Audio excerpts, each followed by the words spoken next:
ইরানে গতকাল শুক্রবার অনুষ্ঠিত প্রেসিডেন্ট নির্বাচনের ভোট গণনা চলছে। এখন পর্যন্ত ভোট গণনায় পাওয়া ফল অনুযায়ী কট্টরপন্থী প্রার্থী সাইদ জালিলি এগিয়ে আছেন।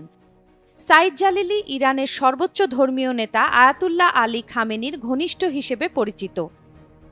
নির্বাচনে জালিলি এবং একমাত্র সংস্থারপন্থী প্রার্থী মাসুদ পেজেশকিয়ানের মধ্যে মূল লড়াই হচ্ছে।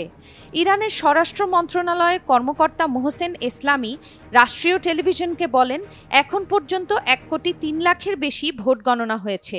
এর মধ্যে জালিলি পেয়েছেন 42,60,000 ভোট। সংস্কারপন্থী প্রতিদ্বন্দ্বী ও আইন প্রণেতা মাসুদ পেজেশকিয়ান প্রায় 42,40,000 ভোট পেয়েছেন। খামেনির নেতৃত্বে গঠিত কট্টরপন্থী একটি কর্তৃপক্ষ প্রেসিডেন্ট নির্বাচনের জন্য 6 জনকে প্রার্থী হিসেবে মনোনয়ন দিয়েছিল। পরে 2 কট্টরপন্থী নিজেদের প্রার্থিতা প্রত্যাহার করেন। শেষ পর্যন্ত নির্বাচনের মাঠে লড়াই করেছেন 4 প্রার্থী। এর মধ্যে 3 জন কট্টরপন্থী এবং 1 জন তুলনামূলক সংস্কারপন্থী। নির্বাচন সংশ্লিষ্ট কয়েকজন ব্যক্তি রয়টার্সকে বলেছেন, এবারের নির্বাচনে প্রায় 40% ভোটার উপস্থিতি ছিল।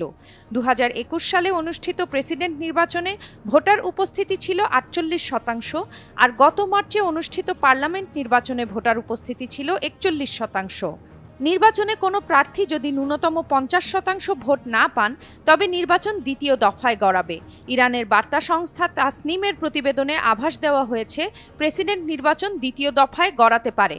তবে নতুন প্রেসিডেন্ট নির্বাচনের মধ্য দিয়ে ইরানের পররাষ্ট্র নীতিতে বড় ধরনের কোনো বদল আসার সম্ভাবনা নেই।